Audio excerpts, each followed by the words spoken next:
आज हम पढ़ते हैं ऑफ-बाउ का नियम। ऑफ-बाउ का नियम बताता है इस सिद्धांत के अनुसार किसी उपकोष में इलेक्ट्रॉन बढ़ते हुए ऊर्जा क्रम और बढ़ते हुए ऊर्जा स्तर के रूप में प्रवेश किए जाते हैं।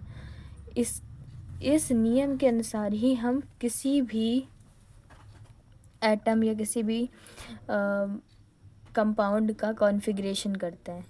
जैसे कि पहले अगर एरो देखें तो 1s में इलेक्ट्रॉन जाएगा, पहले 1s में जाएगा, फिर ये उपकोष होते हैं, ऑर्बिटल होते हैं जिसमें इलेक्ट्रॉन फुलफिल्ड किए जाते हैं। पहले 1s में इलेक्ट्रॉन कितने जाते हैं, s में जाने की प्रायोरिटी जो होती है वो 2 होती है और p में सिर्फ इलेक्ट्रॉन 3 जा सकते हैं। 3 इसके ऑर्बिटल में होते हैं जिसमें 6 इलेक्ट्रॉन सिर्फ मैक्सिमम जा सकते हैं। और d की बात करें तो इसमें 10 इलेक्ट्रॉन जा सकते हैं। और f की बात करें तो 14 इलेक्ट्रॉन इसमें जाते हैं। तो पहले 1s में जाएगा इलेक्ट्रॉन, फिर 2p में जाएगा और फिर 2p में जाने के बाद 3s में जाएगा, फिर 3p में जाएगा, 4s में जाएगा, फिर उस 4s के बाद 3d में जाएगा, 3d के बाद 4p में जाएगा, फिर 5s में जाएगा, 5s के बाद ये 4d में जाएगा, 5p में, 6s में, फिर 4f में, 5d में, 6p में, 7s में, फिर 5f, 6d, 7p, 6, 8। ये देखने में बहुत ज़्यादा टफ लग रहा है। इसके लिए हमने एक ट्रिक दी है। उसकी ट्रिक कुछ इस तरह की है। हम लोग को इसमें बहुत दिक्कत आती है कि 1s2, 2s2, 2p6 उसमें देखने में बहुत दिक्कत आती है। इसके लिए एक नया ट्रिक है जो कि ट्रिक इस तरीके से है। स्कूल कोई भी चीज़ को लेना है उसको 2 टर्म में यूज़ करना है। जैसे कि school public school, Delhi public school, फाड़ू दिल्ली पब्लिक स्कूल। इस तरीके से एक ट्रिक है जिसको हम ये देख सकते हैं कि हमें कॉन्फ़िगरेशन में कोई भी गलती नहीं होगी। ज़्यादातर मिस्टेक्स ये 4p या 5s के बीच में आती है क्योंकि इसमें इसका मेथड चेंज हो जाता है, वो डायरेक्शन पे डिपेंड करने लगता है। अकॉर्डिंग टू दिस रूल अगर हमें याद करना है तो किसी भी मेथड को 2 बार रिपीट करना है। जैसे कि school, public school, Delhi public school,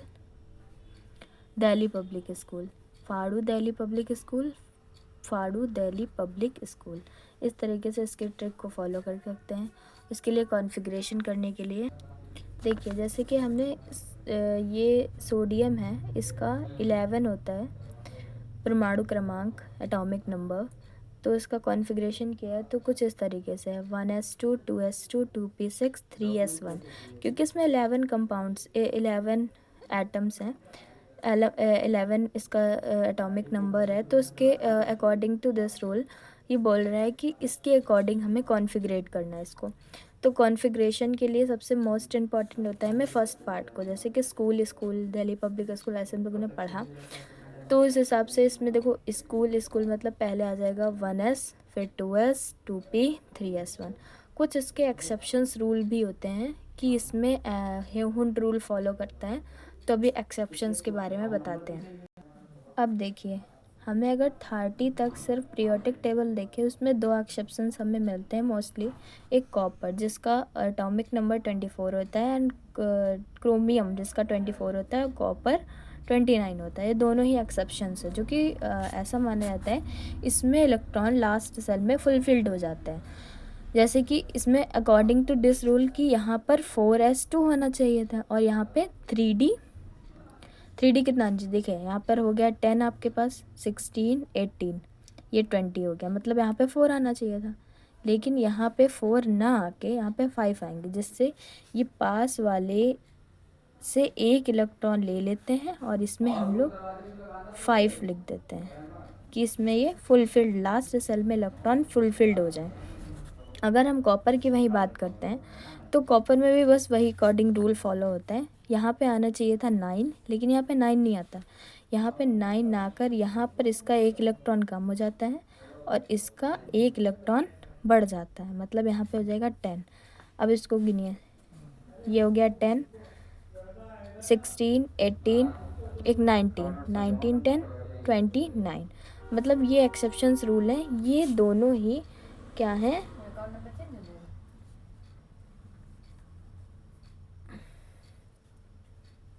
अपवाद।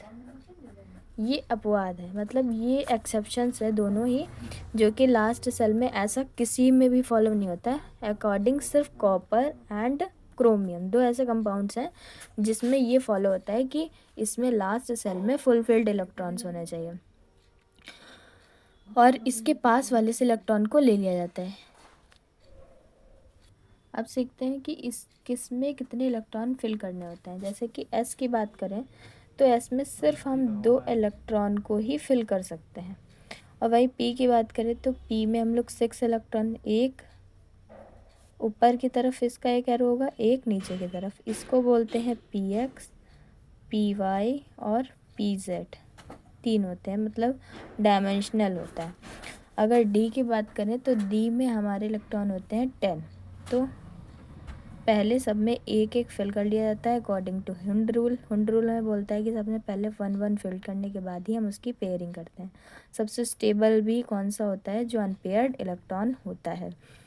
तो यहाँ पर सबको पेयर कर लेते हैं। ये होता है d x y, d y z, d z x, d x square y square, d x square minus y square और डी जेड स्क्वायर, ये होता है। और इसका जो होता है वो मेथड बहुत बड़ा होता है। ये क्या होता है, कॉम्प्लेक्स होता है। दे हैव मोर कॉम्प्लेक्स, मतलब ये कॉम्प्लेक्स मेथड होता है। इसकी ज्योमेट्री भी बहुत ज़्यादा टफ होती है। इसमें वैसे तो 14 इलेक्ट्रॉन्स होते हैं।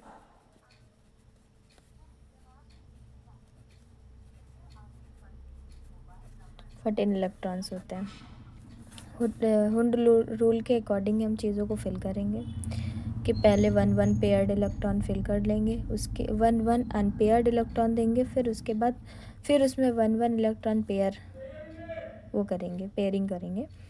तो हुंड ने बस यही बताया था कि स्टेबिलिटी को फाइंड करता है कि उसकी स्टेबिलिटी कैसी है। अगर एस की बात करें तो एस हमेशा क्या होता है, स्फेरिकल होता है।